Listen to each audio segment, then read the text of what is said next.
1월 달 중에 내가 무언가를 매수한다면 1월 달 중에 움직이는 게 낫고요. 매도해야 된다면 네. 조금 기다리시는 게 나아요. 음. 근데 이런 거 있죠. 내가 팔아서 갈아타기를 하고 싶다. 네. 그러면 어쩔 수 없이 좀 싸게 팔고 그렇죠. 미리 준비해야죠. 예, 더 상급지를 더 싸게 사서 네. 거기서 시세 차익을 더 크게 남기는 방법도 있고요. 네. 그 다음에 나중에 알려드릴 텐데 다주택자 분들은 저희도 마찬가지로 다주택자라서 어떻게 못하고 있잖아요. 네, 그렇죠. 예, 그리고 이제 주력은 사실은 저희도 토지 건물이기도 하고 예, 그래서 다주택자 분들은 솔직히 굳이 보니까 28억 정도가 감정이 나오더라고요. 28억 정도. 그래서 평당 1억 28평 해가지고 28억이 딱 시세 정도 감정이 나오더라고요. 네. 근데 이게 얼마에 거래되냐면 평당 6,343만 원에 거래가 됐고 네. 실제로 얼마에 거래됐냐면 17억 5천에 17억 거래됐습니다. 그래서 감정가 대비 약 10억 정도가 싸게 거래가 됐어요. 네. 엄청나네요. 네. 반갑습니다. 네. 고대장입니다. 네, 안녕하세요. 강장군입니다. 네. 오늘은 이제 2025년도 부동산 투자를 준비하시거나 네. 자산 관리를 어떻게 해야 되는지 준비하시는 분들에게 아주 도움이 되는 내용일 것 같습니다. 네. 저희는 아파트 투자도 하고 토지나 건물 투자도 같이 병행하고 있고 그다음에 전국적으로 좀 보잖아요. 네. 근데 사실 저희가 최근 한 2, 3년, 최근 1년을 제외하고 이제 그 과거는 서울이라든지 다른 지역을 많이 다녔고요. 네. 지금은 부산이 좋아서 네. 부산이 매수 타이밍으로 좋아서 부산 위주로 최근 1년은 좀 움직이게 되었습니다. 그리고 지금 이제 계엄령 사태, 그 다음에 탄핵 사태, 그 다음에 갑작스러운 대출 규제, 어수선하죠. 네, 그 다음 연말까지, 연말. 네, 이러면서 되게 어수선한데 어떻게 보면 지금이 저는 기회라고 보거든요. 네. 제가 17년 동안 이제 16년, 내년이면 이제 17년 차가 되는데 저는 직장 생활을 하지 않고 투자 생활을 해왔잖아요. 네. 그래서 돌이켜보면 혹은 또 내가 공부도 꾸준히 해왔기 때문에 그 이상의 과거를 또 돌이켜보면 뭐가 있었냐면 항상 이런 불황장, 어수선할 때, 네. 또 심리적으로 불안할 때 이럴 때가 정말 기회였거든요. 남들 좋다 할 때는 사실은 매도 타이밍이 그렇습니다. 입니다. 네. 네. 지금은 저는 매수 타이밍으로 보고 있고요. 아마 우리나라가 IMF급으로 경제 위기가 터지지 않는 이상은 이제 저는 기회가 되지 않을까. 근데 우리나라가 2008년도 때 금융위기 때 보시면 다른 나라 대비 잘 넘겼거든요. 네네. 그거는 그 당시에 대처를 뭐 잘했을 수도 있고요. 저는 더 큰 힘은 뭐냐면 이제 우리나라 국민들이 IMF를 겪으면서 우리나라 정책기관도 마찬가지고 IMF를 겪으면서 이제 위기를 대처하는 방법을 좀 배웠다. 네. 그렇기 때문에 좀 잘 다른 나라 대비 잘 대처할 수 있었다 생각을 하거든요. 그렇죠. 그래서 경제 위기가 아니라면 결국 24년도, 25년도에는 어떻게 되냐면 유동성을 풀 거예요. 내년에는. 네. 네. 원래 올 하반기에 왜 갑작스러운 대출 규제가 나왔냐면요. 금리를 미국이 낮췄고 한국도 낮춰야 되는데 네. 금리를 낮췄다가 이 유동성이 부동산으로 갈까봐 그래서 부동산 가격을 올릴까 싶어서 네. 이제 갑작스러운 깜짝 발표를 해서 대출 규제가 있었죠. 네. 그리고 금리를 낮췄단 말이에요. 맞습니다. 근데 지금은 2025년도는 경기가 너무 안 좋아질 거기 때문에 이대로는 못 있거든요. 네. 지금은 이제 부동산이 문제가 아니고 경제가 문제인 거야. 물가도 너무 높고 그렇죠. 그래서 유동성을 계속적으로 풀겠다라는 이런 뉴스라든지 소식을 좀 접할 수 있습니다. 조금만 관심을 가지시면. 그리고 시장 사이클을 보면 지금 이제 내년 해서는 다시 유동성을 좀 풀 때가 되지 않았나 이렇게 이제 보이고요. 시기적으로도. 그렇죠. 이 안 좋은 사태가 계속 이어지진 않을 거 아니에요. 그렇죠. 탄핵도 언젠가는 또 정리가 될 네. 거고. 그래서 그게 사실은 어떻게 보면 대선철이 빨리 와버리면 항상 대선 전후로 이번에 미국 대통령 대선 때도 봤지만 네. 항상 대선 때는 이제 완화 정책이 계속 나오거든요. 네. 그러면 대선이 빨라진 만큼 이 위기였지만 결국 대선이 빨라진 만큼 다시 호재가 많이 나올 겁니다. 네. 그러면 저는 차라리 전부 다 어수선하다 느끼고 불안하다 느끼는 이번 겨울이 네. 가장 핵심이지 않을까 싶어요. 얼마 안 남았네요. 네. 내년 초까지. 그렇죠. 근데 보통은 구정이 지나고 나면 네. 움직인단 말이에요. 근데 이번 25년 구정은 언제냐면 1월 말입니다. 2월 달이 아니고. 예. 그러면 1월 달 중에 내가 무언가를 매수한다면 1월 달 중에 움직이는 게 낫고요. 매도해야 된다면 네. 조금 기다리시는 게 나아요. 근데 이런 거 있죠. 내가 팔아서 갈아타기를 하고 싶다. 네. 그러면 어쩔 수 없이 좀 싸게 팔고 그렇죠. 미리 준비해야죠. 예, 더 상급지를 더 싸게 사서 네. 거기서 시세 차익을 더 크게 남기는 방법도 있고요. 네. 그 다음에 나중에 알려드릴 텐데 다주택자 분들은 저희도 마찬가지로 다주택자라서 어떻게 못하고 있잖아요. 네, 그렇죠. 예, 그리고 이제 주력은 사실은 저희도 토지 건물이기도 하고 예, 그래서 다주택자 분들은 솔직히 굳이 아파트를 할 필요가 없습니다. 그렇죠. 예. 굳이 예. 뭐 다양한 아파트를 여러 개 한다 해서 음. 수익률이 좋다 한들 세금으로 다 내야 되니까 그렇죠. 꼭 좋은 것만 아닌 것 같아요. 이번에 하나 이제 강 장군님 이제 수업 시작하기 전에 네. 제가 하나 예시로 보자면 이거는 이제 실거래가니까 뭐 누구나 알 수 있잖아요. 자, 이번에 서면에 여기 서면시장입니다. 네. 서면시장이고 여기 건물을 보면 요렇게 더 가면 서면 국밥골목 있는 요 시장 라인 있죠. 네. 요 초입부에 있는 요런 건물들이 이렇게 이제 거래가 되었는데 좀 눈여겨볼 만한 게 이런 거 5,800만 원에 거래됐죠. 근데 매물이 얼마나 나오냐면 자, 21년도 1월 달에 네. 평당 5,800에 거래됐습니다. 근데 매물은 9,900이 나옵니다. 거의 1억 가까이 된다 맞죠? 네, 이번 달에 등록이 됐어요. 24년 12월 달에 네. 약 1억에 등록됐습니다. 근데 2달 전에 네. 여기 보시면 이거 5년 전에 9,000이에요, 예. 평당. 네네. 근데 24년도에 2달 전에 평당 6,000에 거래가 네. 됐습니다. 잘 샀네요. 엄청 거래가 잘 된 거죠. 네. 이게 저희가 이제 좀 해보려고 제가 이렇게 감정을 보니까 28억 정도가 감정이 나오더라고요.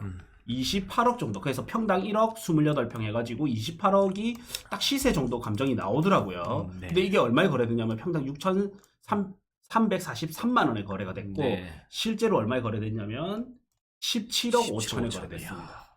그래서 감정가 대비 약 10억 정도가 싸게 거래가 됐어요. 네. 엄청나네요. 네.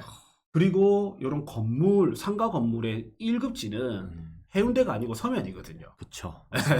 이제 주택의 1급지는 해운대지만 그다음 뭐 수영구 이래 있지만 건물의 1급지는 서면이에요. 네. 근데 이 서면이 감정가 대비도 10억이 싸게 거래되는 경우는 지금 같은 불경기가 아니면 힘들단 말이죠. 그쵸. 보기 어렵죠. 그렇죠. 그러면 내가 굳이 아파트를 좀 뭐 무리해서 꼬아가면서 살 필요는 없다라는 거죠. 네. 저는 이제 1주택자 내지는 무주택자는 저는 아파트부터 해라고 합니다. 네. 왜냐면 건물 괜히 했다가 좀 돈이 혹여난 이제 아파트는 시세를 계속 트래킹을 할 수가 있는데 건물은 그렇죠. 좀 난이도가 있잖아요. 네네. 그래서 무주택자는 저는 웬만하면 아파트를 먼저 해라 하고요. 1주택자인데 자금이 많으면 이런 토지 건물 혹은 이제 2주택자다. 그러면 웬만하면 토지 건물 해볼 만하죠. 네, 이렇게 추천을 드리는데 요런 17억 5천에 거래됐는데 이런 거는 감정가보다 훨씬 싸지 않습니까? 네. 이런 거는 거의 80% 대출이 나올 거예요. 근데 이제 방빼기 뭐 이래저래 해서 70% 대출을 받는다 하더라도 네. 그럼 17억 5천 곱하기 0.7 70% 대출이니까 내 돈이 30% 필요하잖아요. 네. 그러면 5억 2,500. 네. 요즘 뭐 아파트 하나 좋은 거 하려해도 이 정도 네. 들어가죠. 그러니까요. 이제 17억 5천짜리 아파트를 살려면 5억으로 못 삽니다. 10억대 아파트를 살 때 5억이 필요한 거고. 네. 10억 초반. 근데 10억 이거는 중반이 넘어가잖아요. 17억 네. 5천이면. 그렇죠. 근데 요 돈 주고 살 수 있다. 요 돈으로 내가 취득할 수 있다는 건 엄청난 거죠. 그리고 1년이 지나서 재감정을 하면 이게 감정가가 28억 정도 된다 했잖아요. 네.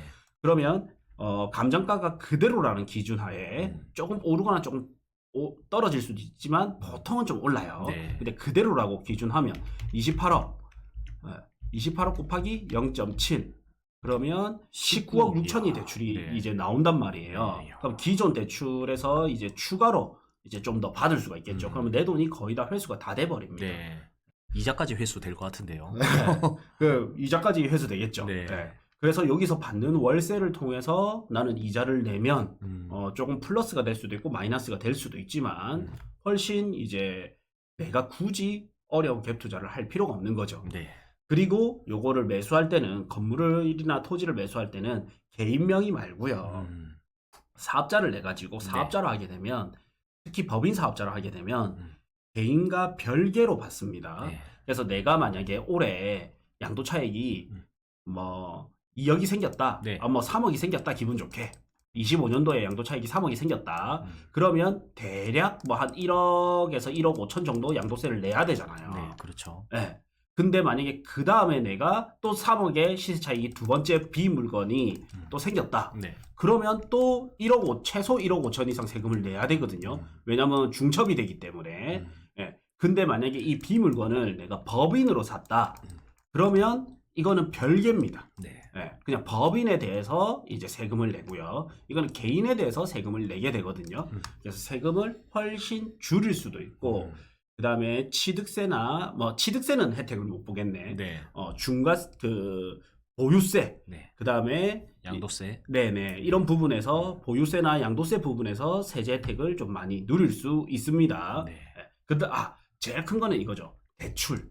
줄이자. 네, 대출 이자도 경비 처리가 되고 대출에 대한 게 내가 만약에 고대장이 개인으로 만약에 1억 대출이 있다. 뭐 얼마 대출 뭐 4억 대출이 있다.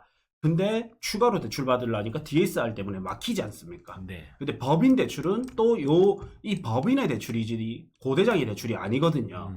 그래서 또 대출에 대한 문제도 비교적 자유롭습니다. 네, 맞습니다. 네. 그래서 지금 2025년도 주택 규제가 아직까지 풀리지 않은 이 상태에서는 여전히 꼬마 빌딩이나 토지는 상당히 매력적일 수밖에 없습니다. 네. 그래서 근데 이렇게 금매폭을 10% 금매 이런 게 아니라 뭐 30%, 40% 네. 폭이 금매를- 너무 크다 맞죠? 네. 이런 걸 잡을 수 있으면 네. 굉장히 좋죠. 네. 정말 좋은 기회인 것 같아요. 네, 저희가 뭐 이게 아직 잔금이 끝난 경우도 있고 끝나지 않은 경우도 있다 보니까 네. 모든 경우를 다 말씀드릴 수는 없지만 네. 24년도 강장군님하고 저 고대장하고 이렇게 같이 이제 투자를 했던 분 이런 분들은 이미 수익 실현을 했던 분도 계시고요. 또 이제 예상 시세 차익을 그냥 이미 먹고 들어간 분도 있습니다. 팔아서 시세 차익을 곧 볼 예정인 분들도 계시고 1년이 채 안 돼서 네. 몇 달 만에 이런 경우도 있거든요. 그래서 오늘 한번 끝까지 한번 보시면 좋으실 것 같아요. 네. 금강자원님이 좋은 말씀해 주셨어요. 법인 사업자 내면 법인 청산시 배당 소득으로 종합 과세되는데 자, 우리 강장군님이랑 저랑 부산 상가 꼬마 빌딩 여기 토지도 포함입니다. 네. 스터디 4기가 이제 1월 2일부터 시작됩니다. 1월 2일 목요일부터 시작되고요. 네. 자, 여기 5주 과정이고 네. 이 5주 동안 자, 커리큘럼 1주차 때는 상가 투자 필수 이론 이거는 이제 제가 이제 강의를 해 드리는 거고 네. 2주차 때는 부산의 토지 꼬마 빌딩 투자 유망 지역은 이제 강장군님 강의가 있습니다. 네. 그리고 3주차 때는 팀별로 해서 부동산을 방문을 해가지고요. 실제 현장에 우리가 부동산을 어떻게 방문해야 되는지 그리고 방문한 후에는 우리가 어떻게 물건을 분석할 수 있는지 이 3, 4주차를 통해서 다 배울 겁니다. 네. 이게 제일 여러 중요한 명이 내용이죠. 가기 때문에 진짜 부산의 투자 유망 지역의 좋은 물건들을 동시간대에 한 방에 쫙 볼 수가 있어요. 맞습니다. 네, 거기서 끝나는 게 아니라 이제 5주차 때는 저랑 강장군님이 같이 투자하기 좋은 물건을 추천 물건을 네. 알려드릴 거예요. 네. 그래서 요 3, 4, 5주 차에 딱 다 수업하고 나면 1, 2주차 때는 완전 이론 그 다음 3, 4주차 때는 실전에 필요한 부분들이 네. 채워지는 거죠. 네. 그래서 여기서 이제 나아가서 실전 투자까지 이제 가능하도록 스터디에서 투자까지 가능하도록 커리큘럼이 되어 있고요. 딱 이제 한 달 정도 5주만 딱 시간 빼시면 돼요. 예, 강장군님하고 저하고 이제 우리 스텝 고블리님하고 같이 이제 진행을 할 예정이고 가격이 매우 쌉니다. 네. 25만 원. 4분의 1 가격입니다. 예. 다른 데 스터디 대비. 네, 그래서 지금 이제 우리가 아직까지 이번까지는 가격을 안 올렸는데 지금 저렴할 때 많이 참여해 보십시오. 네. 예, 링크 클릭하면 됩니다. 1대1로 부동산 투자 코칭을 받고 싶으시다. 어떻게 진행을 하냐면요. 이것도 엄청 저렴해요. 1차 이제 전화 상담을 해서 어떤 물건을 찾고 어떤 상황인지를 알아야 되겠죠. 그렇죠. 그 다음 이제 대면 상담을 하고요. 그 다음 3차에는 어떤 이제 맞춤 물건을 제공을 해드립니다. 네. 그 다음에 4차에서는 현장 답사 같이 동행도 해드리고, 네. 그 다음에 이제 대출 상담도 도와드리고요. 그다음 대출이 어디가 나는 한도가 높은 게 좋아, 나는 금리가 낮은 게 좋아, 네. 나는 적절하게 반반 섞인 게 좋아, 이런 게 있을 거 아니에요. 네, 맞습니다. 그 다음 이제 법무사 소개도 좋은 법무사, 법무비를 아낄 수 있도록 소개도 해드리고요. 그 다음에 이제 건물 리모델링이라든지 신축, 철거 이런 과정, 개발 과정을 싹 도와드립니다. 네. 그리고 마지막에는 이제 임차 지원까지 해드려서 임대 맞추는 것까지. 그리고 사실 여기 남았지만 매도까지도 네. 저희가 계속적으로 도와드립니다. 네. 이게 다른 데 대비는 엄청 저렴하게 이제 지금은 199만 원에 이렇게 맞습니다. 진행이 되고 있습니다. 네.